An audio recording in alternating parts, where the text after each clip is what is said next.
Hi there, welcome back to my channel. If you are a fan of the strange, dark, and mysterious delivered in story format, then you have come to the right place. Today, we are going to look at a case that defies every law of physics we hold dear. It is a story about a man who took a routine trip in a machine we use every single day, only to find himself in a place that mathematically and geographically should not exist. The man in the gray suit. The year was 2014, and the setting was a bustling metropolitan area in the heart of the American Midwest. Arthur Vance was a man who lived by the clock.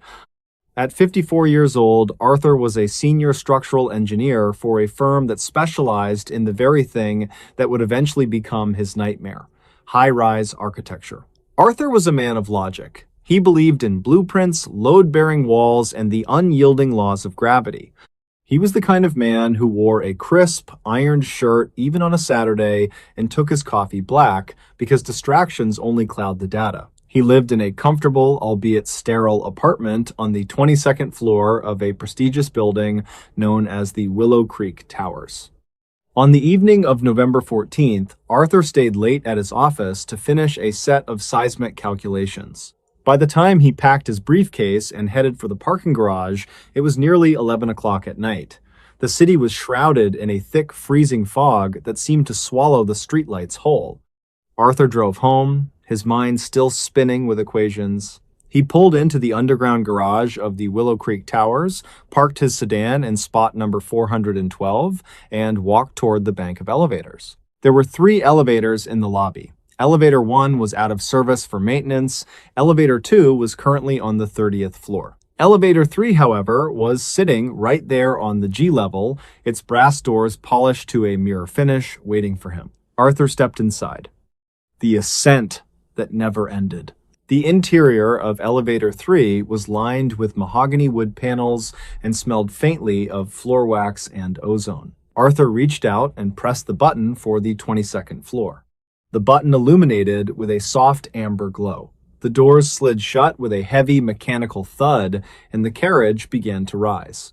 For the first 10 seconds, everything was normal. Arthur felt the familiar, slight pull of gravity against his soles. He watched the digital display above the door.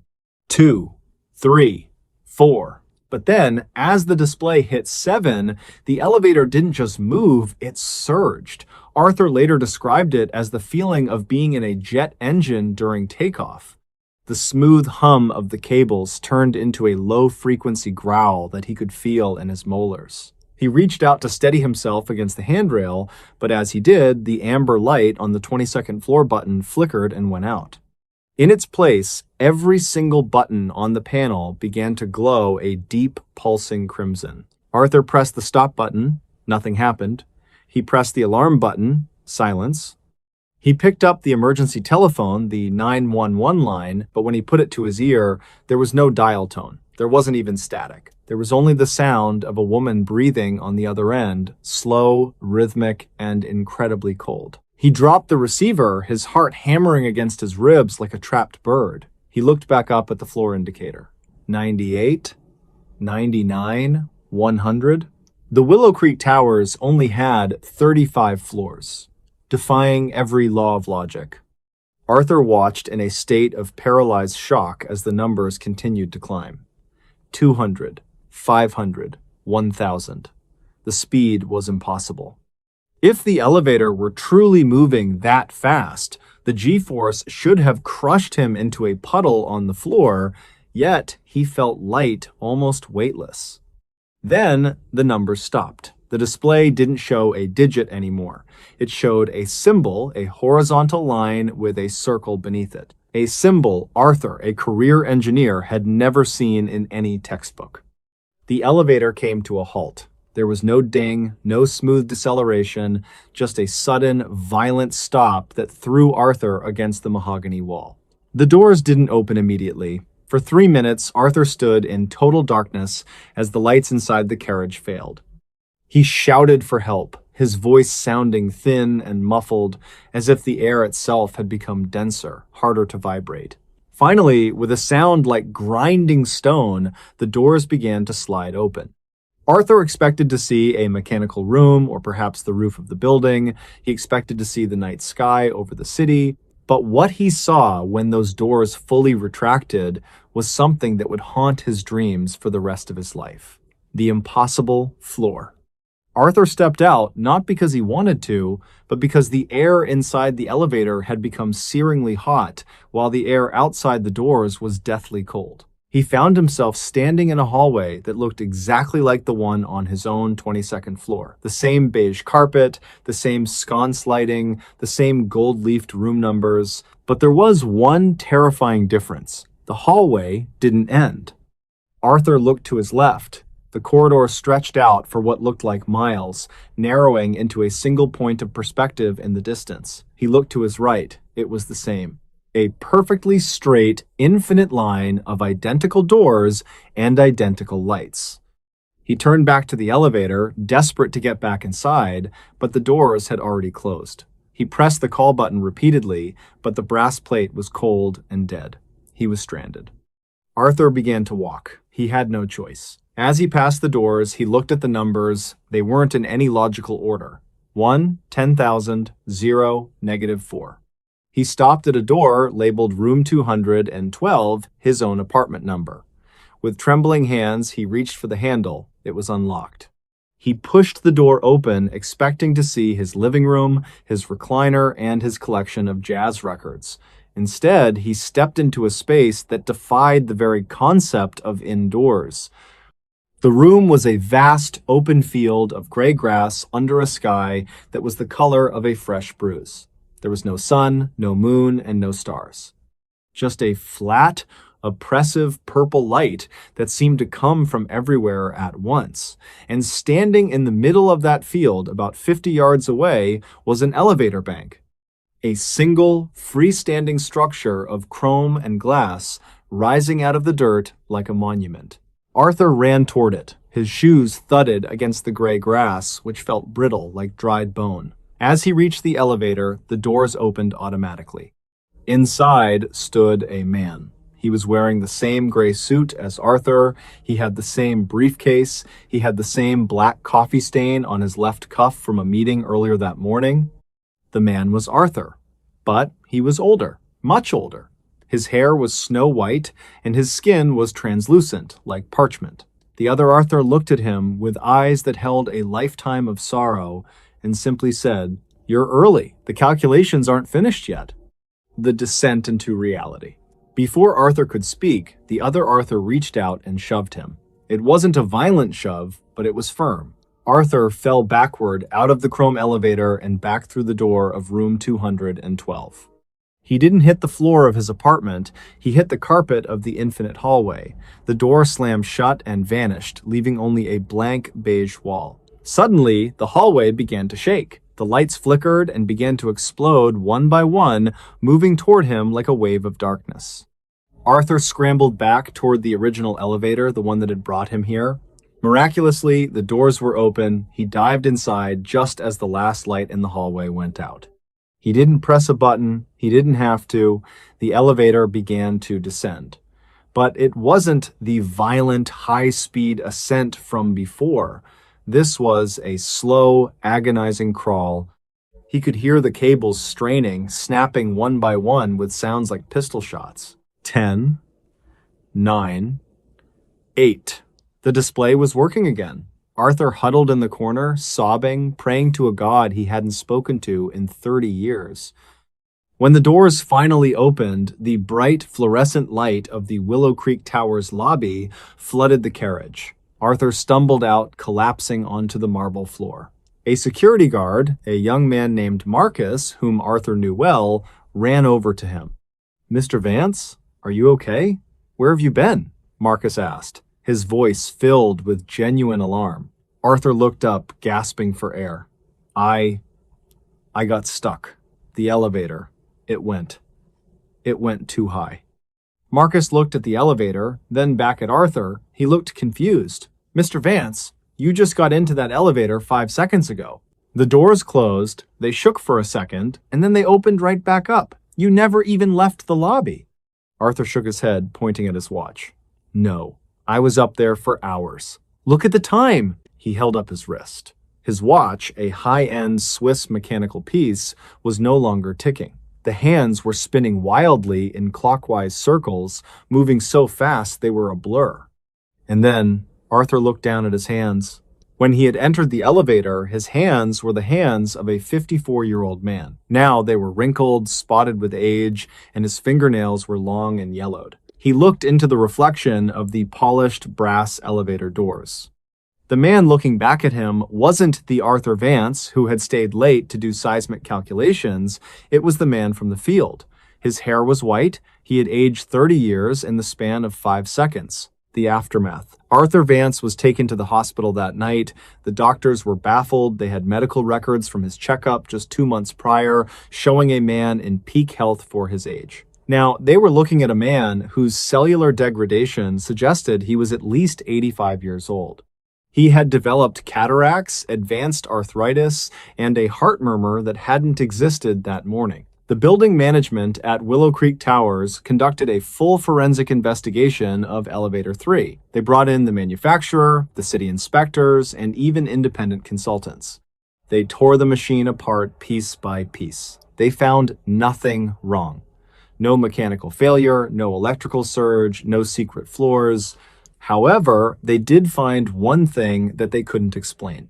On the interior of the elevator ceiling, a place no passenger could reach and where no technician had worked in years, there was a single sentence scratched into the mahogany wood. It looked as though it had been carved with a fingernail. It read, "The sum of the parts is less than the whole of the void." Arthur Vance lived for another 3 days. He died in his sleep at the hospital, his body simply giving out from what the coroner described as extreme accelerated senescence. But the mystery doesn't end with Arthur's death. 6 months later, a new tenant moved into the Willow Creek Towers.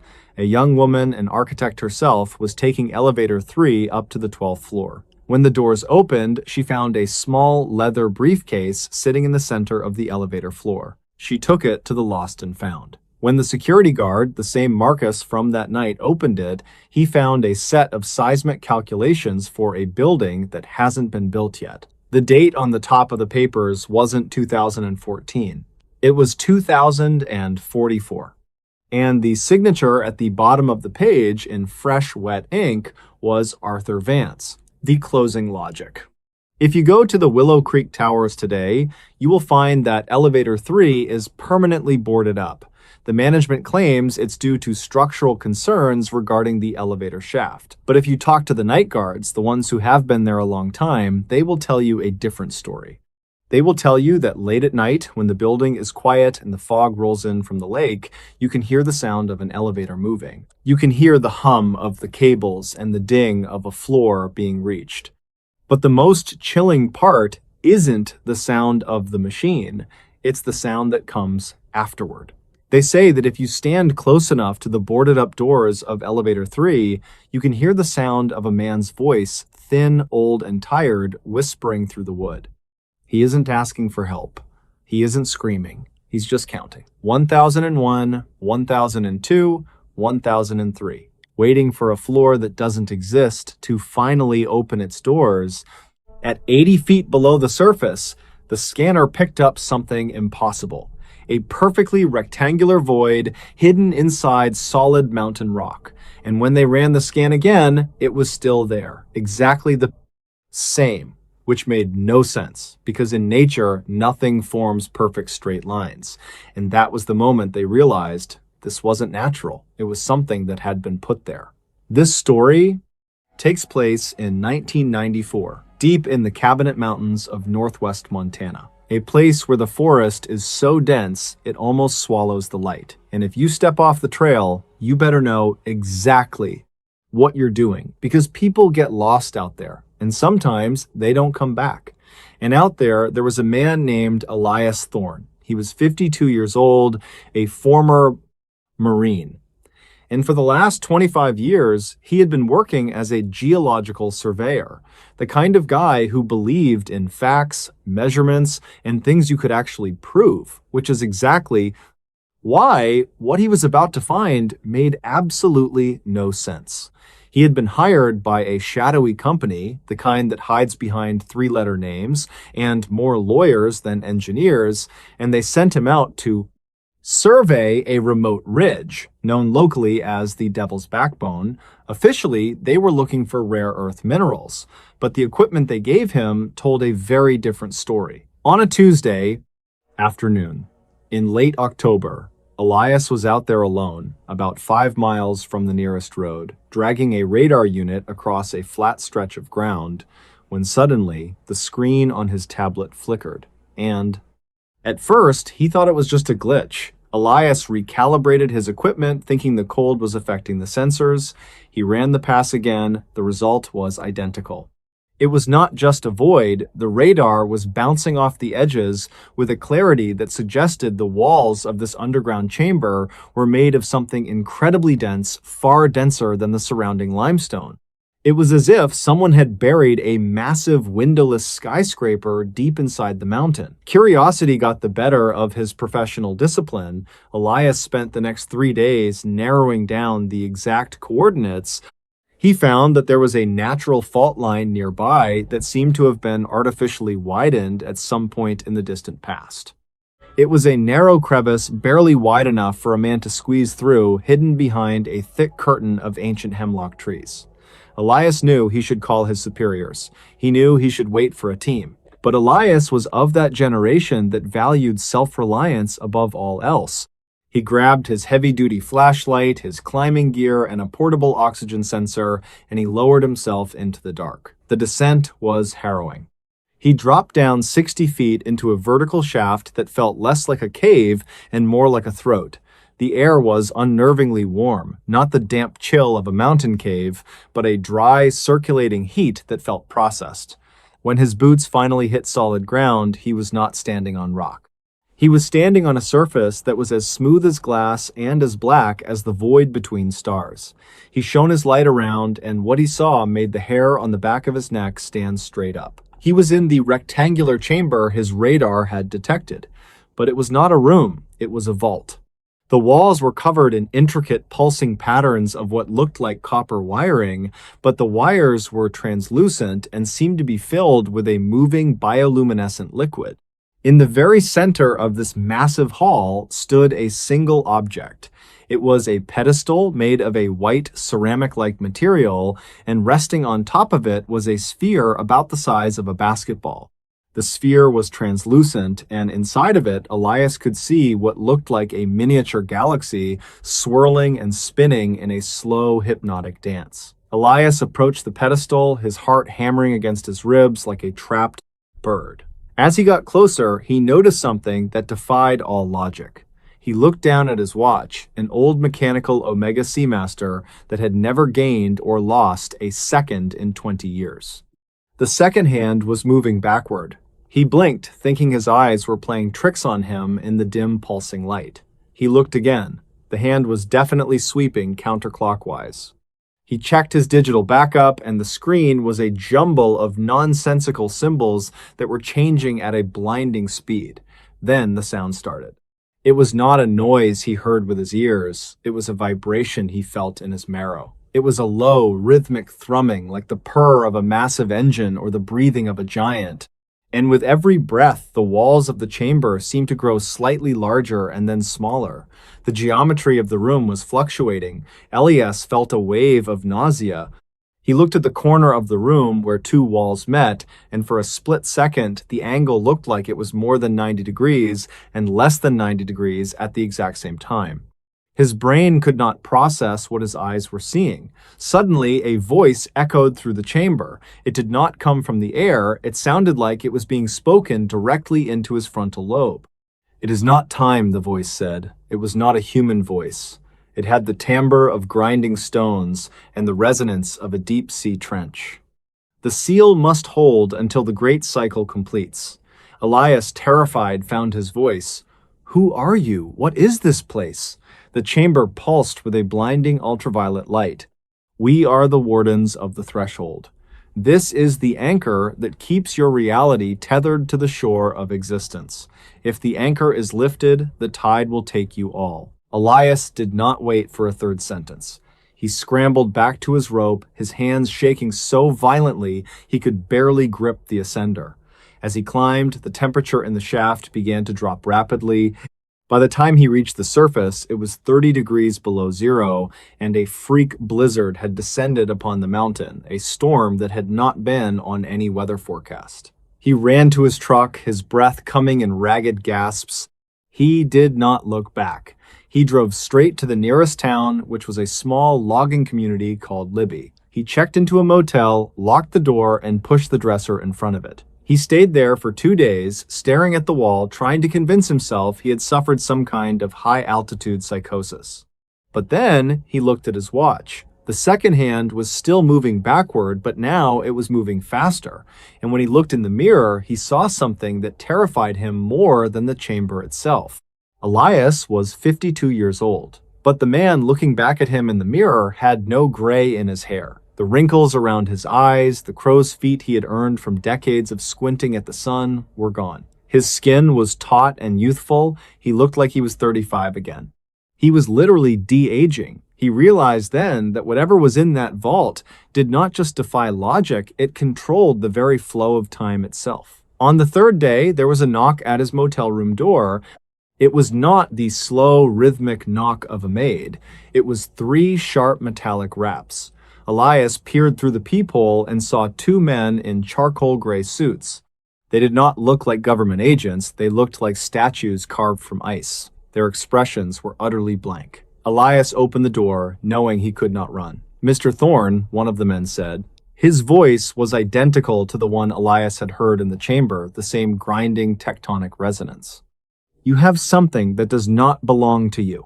Elias realized he was still holding a small, jagged piece of the black, glass-like flooring he had accidentally kicked loose when he was scrambling for his rope. He had stuffed it into his pocket without thinking. He handed the fragment to the man. The moment the man's fingers touched the stone, Elias felt a jolt of static electricity that nearly knocked him unconscious. "You were not meant to see the anchor," the man said. "But the fact that you survived the proximity suggests a certain biological compatibility. We cannot erase what you have seen. We can only ensure you never speak of it. What is it?" Elias whispered, his voice cracking. "Is it aliens? Is it the government?" The man leaned in, and for a second his eyes did not look like human eyes. They looked like the miniature galaxy Elias had seen inside the sphere. "It is the weight that keeps the world from floating away into the maw. It was buried by those who came before the first mountains were formed. It was buried to protect you, but from what you are not yet evolved enough to understand. The men left. They did not take Elias. They did not threaten his family. They simply walked down the hallway and vanished, not into a car, but seemingly into the air itself." Elias Thorne spent the rest of his life in a state of quiet, disciplined observation. He never went back to the Cabinet Mountains. He quit his job and moved to a small farm in Iowa as far away from the mountains as he could get. But here is the most impossible part of the story. Elias Thorne lived for another 64 years. He passed away in the year 2058. According to his birth certificate, he was 116 years old at the time of his death. However, the medical examiner who performed the autopsy was forced to call in federal authorities because of a biological impossibility that they could not explain. Despite being over a century old on paper, the body of Elias Thorne was that of a man in his early 20s. His organs were pristine, his bones had the density of a professional athlete in his prime. There was no sign of disease, no sign of aging, and no clear cause of death. It was as if his internal clock had simply reached the end of its countdown and stopped. Before he died, Elias left a single journal in a safe deposit box intended for his grandson. In the final entry, written in a steady, youthful hand, he wrote that he spent 40 years trying to figure out why they buried it. He thought it was a weapon. He thought it was a power source. But he finally realized the truth on a night when the stars were particularly bright. They did not bury the vault to hide it from us. They buried it because the sky is hungry. We are being kept in a cellar so that the things that live in the light will not see us. The anchor is not holding us down, it is holding the door shut from the inside. To this day, if you go to the Cabinet Mountains and find the ridge known as the Devil's Backbone, you will find that the entire area, over 10,000 acres, is permanently closed to the public. The official reason given by the Department of the Interior is unstable geological conditions and protection of endangered species. But if you talk to the old-timers in Libby, they will tell you about the night in 1994 when the clocks all stopped for exactly 6 minutes and 42 seconds. They will tell you about the lights that pulsed from beneath the earth, turning the snow a deep, haunting shade of violet. And they will tell you that sometimes when the wind blows from the north, you can hear a sound like a massive engine idling deep beneath the rock. A sound that reminds you that we are not the masters of this world. The mystery of Elias. Thorn and the Cabinet Mountain Vault is not something you will find in textbooks, but it is something that the locals whisper about when the nights get long and the winter winds begin to howl. The corporate entity that hired Elias Ethelgard Dynamics reportedly shuttered its geological division only 3 weeks after the incident on the ridge. All of their records were digitized and then subsequently lost in a massive server failure that took out 3 backup facilities across the Pacific Northwest. It was as if the corporation itself was being erased from the timeline by the same force that had rejuvenated Elias. There was a secondary investigation conducted by a team of researchers from a private institute in 1996. They attempted to use satellite imagery to map the ridge, but every time the satellite passed over those specific coordinates, the feed went black. When they sent a drone into the area, the electronics fried before it even crossed the perimeter. It is as if the mountain has developed an immune system. Some scientists who have studied the fringe reports believe that the vault is not just a physical structure, but a manifestation of a higher dimensional object that is intersecting with our three-dimensional space. They call it a chronological singularity. If you consider the implications of what Elias wrote in his journal, it paints a picture of our world that is far more fragile than we care to admit. We think of the Earth as a solid rock floating in space, but what if it is more like a ship and that vault is the engine room? If the anchor ever truly slips, we would not even feel it at first. We would just look up one day and realize the stars were different and that the sun was no longer the color it should be. The terrifying part is not the vault itself, but the reason it was necessary. If something is being hidden to protect us, then the thing outside the cellar door must be more terrifying than the darkness inside. The biological changes in Elias Thorn suggest that human beings are capable of a form of existence that we have not yet unlocked. If a few minutes of exposure to the anchor could reset a man's genetic clock to his prime, then what else is possible? Are we being kept in a state of decay and aging as a safety measure? Does the anchor suppress our true potential to keep us from attracting the attention of whatever is hungry in the sky? These are the questions that keep the few people who know the story awake at night. For the rest of us, we go on living our lives in the comfort of our ignorance. We look at the mountains and see stone and snow. We look at the sky and see clouds and stars. But somewhere deep in the Cabinet Mountains of Montana, 80 feet below the surface of the Earth, a glass-black floor is pulsing with the heartbeat of the universe. The wires are glowing with the light of 1,000 suns, and the sphere is spinning, keeping our world tethered to the only reality we have ever known. If you ever find yourself driving through that part of the country and you feel a sudden, strange urge to check your watch, just remember the story of Elias Thorn. Remember the man who stopped aging because he looked into the eyes of the machine that runs our world. And if you see the second hand of your watch twitch backward even for a moment, do not wait around to see what happens next. Just keep driving. Because some secrets were buried for a reason, and some doors are meant to stay shut forever. The legend of the Devil's Backbone continues to grow in the quiet corners of the internet where researchers of the unexplained gather. They talk about strange seismic readings that occur every 11 years, matching the solar cycle of the sun. They talk about the missing persons reports in that specific sector of the forest, which are 30% higher than anywhere else in the state of Montana. Many of those who go missing are experienced outdoorsmen, people who know the terrain but who seem to simply walk out of existence. Some believe they are being taken by the wardens to serve as maintenance for the anchor. Others believe they accidentally stumbled into a pocket of distorted time and are still wandering the ridge in a 19th century that no longer exists or a future that has yet to happen. Whatever the truth may be, the mountain remains silent.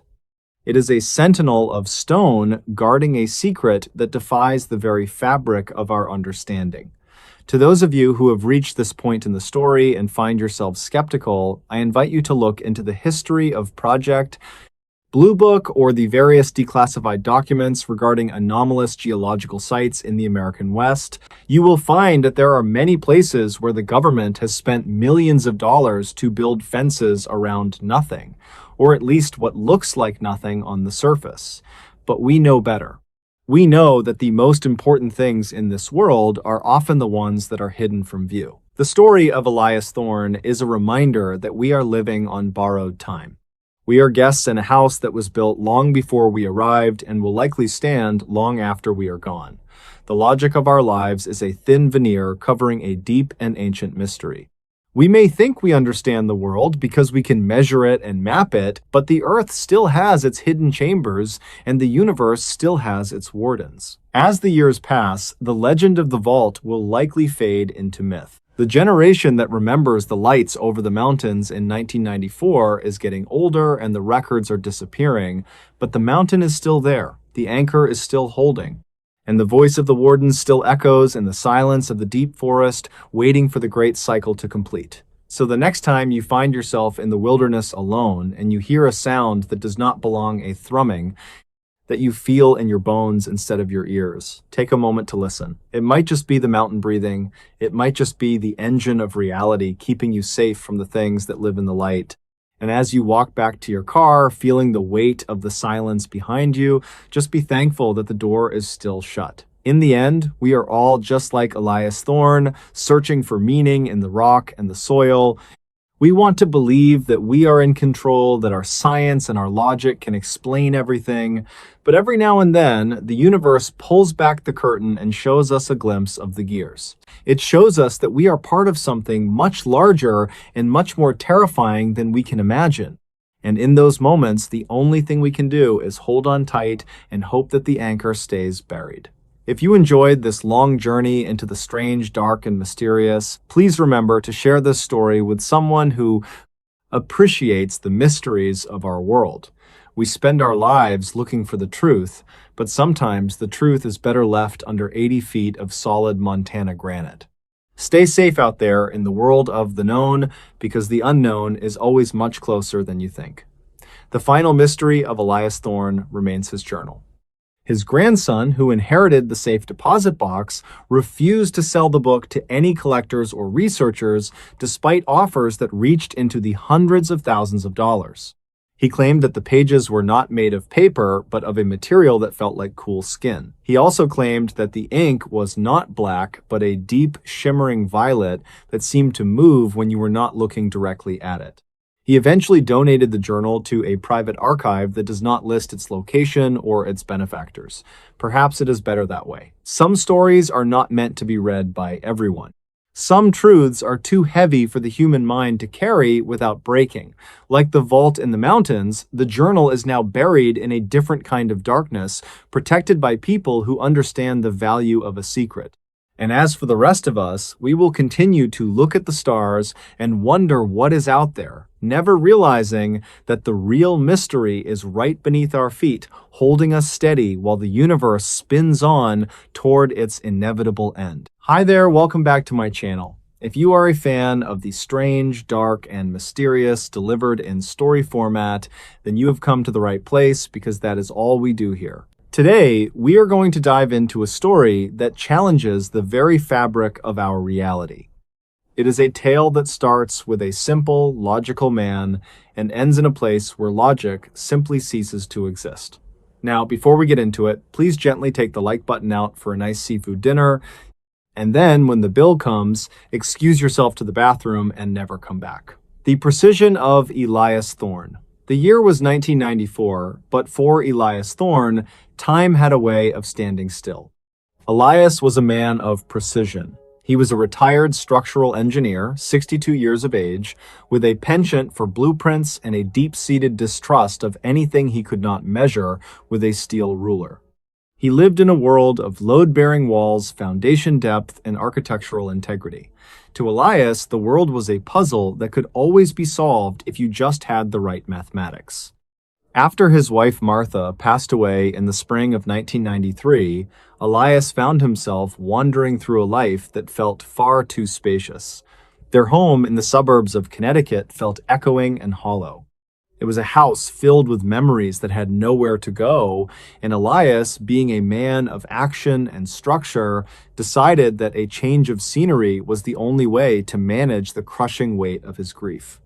So, when he saw an advertisement in a niche architectural journal for a historically unique estate in the deep woods of Vermont, his interest was piqued. The property was known as Blackwood Manor. It was a sprawling Victorian-style monstrosity that had been built in the late 1800s by a man named Arthur Penhaligon.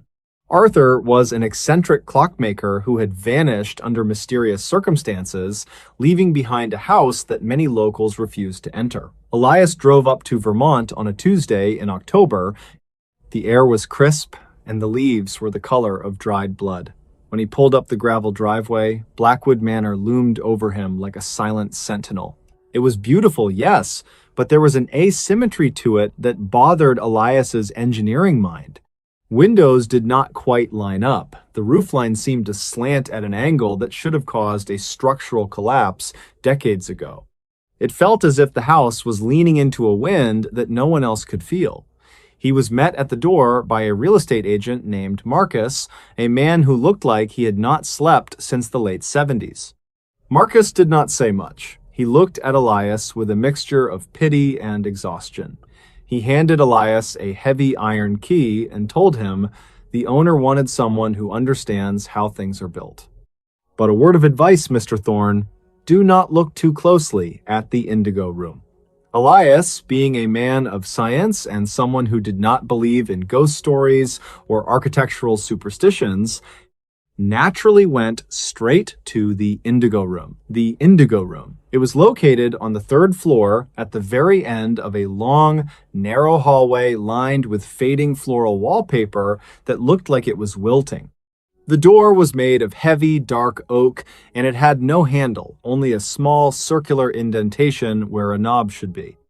Elias pushed the door open, and it swung inward with a weightless ease that defied its massive appearance. The room was perfectly square, 10 feet by 10 feet by 10 feet. The walls were painted a deep, hypnotic shade of indigo that seemed to absorb the light from his flashlight rather than reflect it. There was no furniture, no windows, just a single, bare light bulb hanging from a cord in the center of the ceiling. Elias stepped inside, his boots clicking on the polished hardwood floor.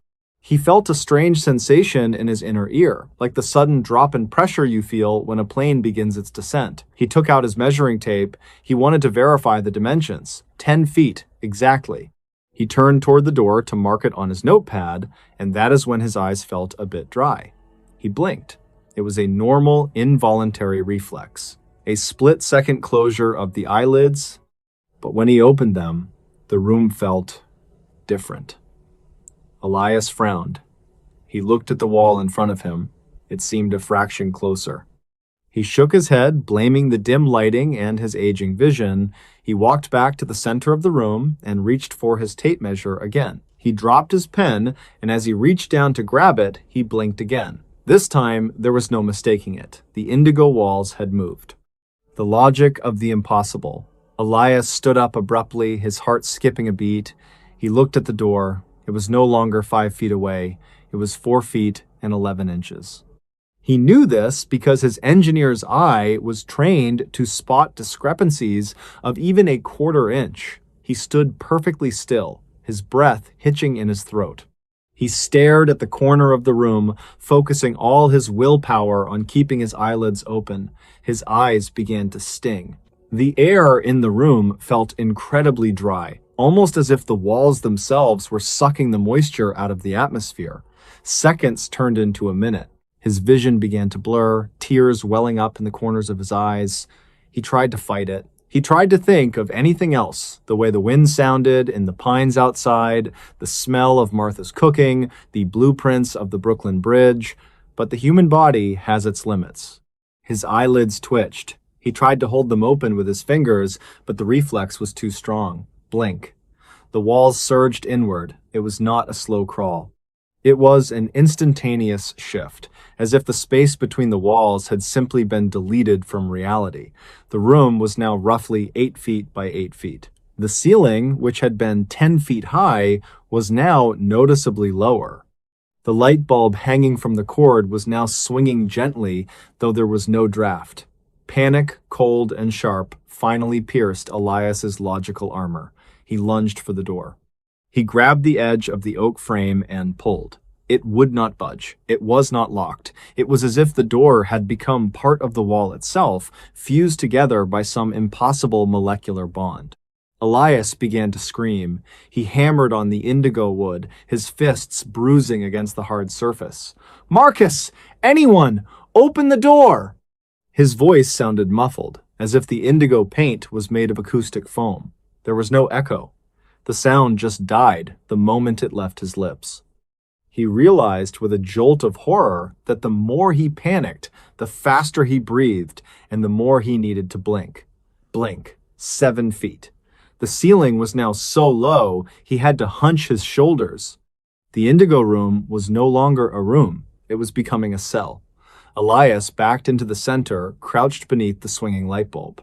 He was a man who believed in the laws of physics. He believed in gravity, in thermodynamics, in the conservation of mass. But this was a violation of every principle he held dear. The mass of the house was not changing. The space itself was being consumed. He took out his pocket knife, his hands shaking so violently he nearly dropped it. He tried to wedge the blade into the seam where the door had been, but there was no seam. The indigo was one continuous, unbroken surface. He looked at his watch. It was 4:33 in the afternoon. He realized he had a choice. He could try to keep his eyes open until his brain shut down from exhaustion, or he could accept the inevitable. But Elias Thorne was not a quitter. He sat on the floor, legs crossed, and tilted his head back. He let the tears stream down his face, hoping the moisture would buy him time. He thought about the clockmaker, Arthur Penhaligon. He wondered if Arthur had been the one to build this room, or if he had simply found it. Maybe the room was a clock of a different sort. A clock that did not measure time in seconds, but in the basic biological rhythms of the observer. Every blink was a tick of the second hand. Every contraction was a minute passing. His eyes were burning now, a searing pain that felt like hot needles being pressed into his corneas. His vision went white. He could not hold it. Blink. 6 feet. He was now forced into a fetal position. The walls were pressing against his knees and his back. The ceiling was inches from his head. The light bulb was now touching his shoulder, the heat from the glass singing his shirt. The silence was absolute. It was the kind of silence you find in the deepest parts of the ocean or in the vacuum of space. It was a heavy, pressurized silence that pressed against his eardrums. Elias realized that the room was not just getting smaller, it was getting denser. The air was becoming harder to breathe, thick with the scent of ozone and old, dry wood. He began to pray. Elias had not prayed since he was a boy in Sunday school, but now the words came back to him in a frantic, disjointed stream. "Our Father, who art in heaven, please, let me wake up. Let this be a dream." But the cold, hard wood against his spine told him this was no dream. This was the most real thing he had ever experienced. He tried to keep his eyes open by sheer force of will, staring at the indigo wall just inches from his nose. He could see the texture of the paint. It was not smooth. It was composed of millions of tiny, swirling patterns like the fingerprints of a giant. They seemed to move, shifting and dancing in the dim light. His eyelids began to flutter. The muscles were failing. He was 62 years old and his body was betraying him. He thought of Martha. He imagined her standing in the kitchen, the sun streaming through the window, calling him for lunch. He tried to hold on to that image, to make it his entire world. Blink. 5 feet. The room was now a coffin. Elias was pinned. His chin was forced against his chest, his knees tucked tightly under his chin. He could not move his arms. He could not even draw a full breath. The indigo walls were cold, unnaturally cold, like ice. He was sobbing now, but there was no room for the sound to travel. The light bulb had shattered against his shoulder when the room contracted, leaving him in total, suffocating darkness. The only light came from the dancing spots behind his eyes, the phosphenes of a dying man's brain. He realized then that the room would never stop.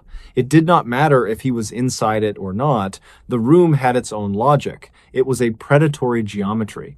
It was a space that hungered for the void. He felt the pressure increasing on his ribs. He could hear the bones creaking, a sound like dry branches snapping in a winter wind. He knew that the next blink would likely be his last. There would not be enough room for his body to exist in the three-dimensional plane. What happens to matter when the space it occupies becomes smaller than the matter itself? Does it crush? Does it fold? Or does it simply pop out of existence, like a bubble in a stream? Elias Thorne, the man of measurements, the man of blueprints, the man who believed in the tangible world, closed his eyes for what he knew would be the final time. He did not fight it. He welcomed the darkness. He thought of the word zero, the ultimate measurement, the point where everything ends and nothing begins. He let his muscles relax. He let the reflex take over. Blink. The vanishing 2 days later, Marcus, the real estate agent, returned to Blackwood Manor. He had a strange feeling in the pit of his stomach, a sense of dread that he could not quite shake. He had not heard from Mr.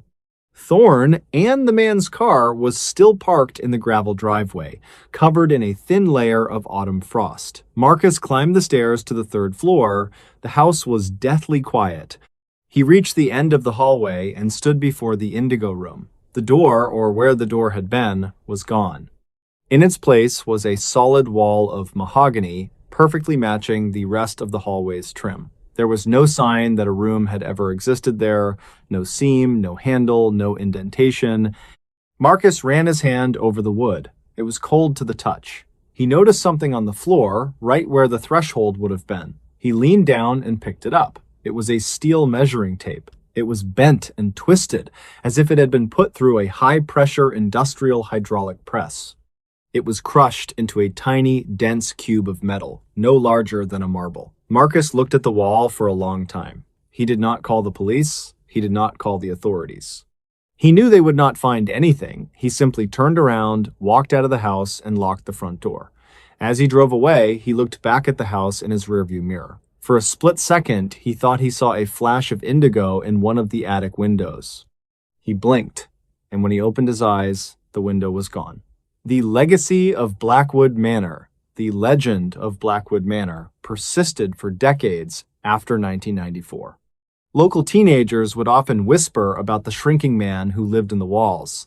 They would dare each other to go up to the 3rd floor and stand at the end of the hallway. Most of them would run away before they even reached the top of the stairs, claiming they felt a crushing pressure in their chests, as if the very air was trying to squeeze the life out of them. Architects and paranormal investigators eventually caught wind of the story.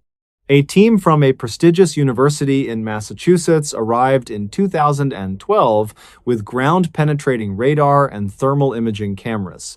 They spent 3 days inside the house. They found something that defied all logic. When they scanned the area where the indigo room was supposed to be, the radar showed nothing. Not a void, not a solid wall, but a complete lack of data. It was as if that specific coordinate in space-time had been deleted. One researcher, a woman in her late 50s named Dr.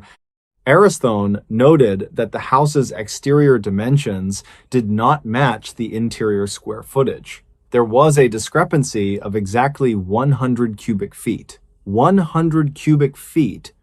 The exact volume of a 10 by 10 by 1 foot space, or perhaps the volume of a man who had been compressed into a singularity. Dr. Aristone did not stay to finish the study. On the third night, she was found in the hallway, staring at the mahogany wall where the door used to be. Her eyes were wide, her pupils dilated to the size of quarters. Her colleagues said she had not blinked in over 4 hours. They had to physically drag her from the house. She never spoke about what she saw, but for the rest of her life, she refused to enter any room that did not have at least 2 windows and an open door. She passed away in 2021, and her last words were reportedly, "It is still getting smaller." The final measurement, the house was eventually condemned by the county in 2024. They sent a demolition crew to tear it down. The crew started with the outer walls, using a massive wrecking ball to smash through the Victorian timber. But when they reached the 3rd floor, something strange happened. The wrecking ball, a massive sphere of solid steel weighing over 5,000 pounds, struck the area of the indigo room. Instead of smashing through the wood, the ball simply stopped. There was no sound of impact, no vibration. The ball just came to a dead halt, as if it had hit an immovable object of infinite mass. The crane operator tried to pull the ball back, but the cables snapped like sewing thread. The wrecking ball remained suspended in midair, hovering against the side of the house, refusing to fall to the ground. The demolition crew walked away that day and never returned. Today, if you drive through the back roads of Vermont, near the town of Blackwood, you might see the ruins of the manor. The walls have mostly rotted away, and the roof has long since collapsed. But there is one section of the house that remains perfectly intact, a single indigo-colored cube sitting amidst the rubble. It has no doors, no windows, and no visible way inside. Locals say that if you stand near it during the equinox, you can hear a sound. It is not a scream, and it is not a cry for help. It is the sound of a rhythmic, mechanical clicking. Click, click, click, like a clock that is running out of time. Or perhaps like the sound of a man deep inside the indigo darkness, trying one last time to open his eyes. But as we know, in the world of the strange, dark, and mysterious, once the walls start moving, they never truly stop. They just wait for the next person to come along, the next person to walk through the door, the next person to take a deep breath and blink. And that, my friends, is the story of the room that gets smaller every time you blink. It is a reminder that the world is much larger and much stranger than we often care to admit. We spend our lives trying to fit the universe into our little boxes of understanding, never realizing that the universe might just decide to put us in a box of its own, a box that is exactly the size of our own fear. To further understand why this story is so deeply unsettling, we have to look at the psychology of the man involved. Elias Thorne was not some flighty individual prone to hallucinations. He was a man of the earth, a man of iron and concrete. When someone like that experiences something that defies the laws of physics, it hits differently. It suggests that the reality we rely on is just a thin veil. The story of Blackwood Manor is not just about a haunted room. It is about the terror of losing control over the physical world. For 40 or 50 years, you live your life believing that a wall is a wall and a floor is a floor. Then, in one afternoon, that certainty is stripped away. That is a kind of horror that lingers long after the story ends. If you made it this far, you are a legend. We upload stories like this every single week, covering the strange, dark, and mysterious. So if that is something you are into, please subscribe and hit the notification bell so you never miss a drop. Until next time, keep your eyes open. Seriously, do not blink. The mystery of Arthur Penhaligon remains unsolved. Some say he is still in there, tucked away in a fold of space that we cannot see. Some say he is the reason the room exists in the first place, that he was trying to build a way to stop time, to keep his own memories from fading. But in his quest to stop the clock, he built something that counts down to 0. Elias Thorne probably thought he was just investigating an old house. He probably thought he was going to buy a property and spend his retirement years looking at the Vermont foliage. But the Indigo Room had other plans. It had been waiting for someone with a precise mind, someone who would notice the shrinking and provide the room with the attention it craved. Every measurement Elias took was an invitation. Every blink was a confirmation. As the years go by, the Indigo Cube in Vermont supposedly gets smaller. Some travelers who have seen it recently claim it is now no larger than a small shed. Others say it is the size of a suitcase. If the pattern holds, one day it will be the size of a marble, then a grain of sand, and then it will simply be gone. And when it disappears, where will Elias Thorne be? Where will Arthur Penhaligon be? Perhaps they will be exactly where they started, in a place where time and space have no meaning, waiting for someone else to look too closely at a wall. Thank you for being part of this journey into the unknown. We will see you in the next one, provided the world stays the same size while we are gone. Stay safe, stay curious, and above all, stay vigilant. The world is a lot smaller than it looks, and it is getting smaller every day. Take care.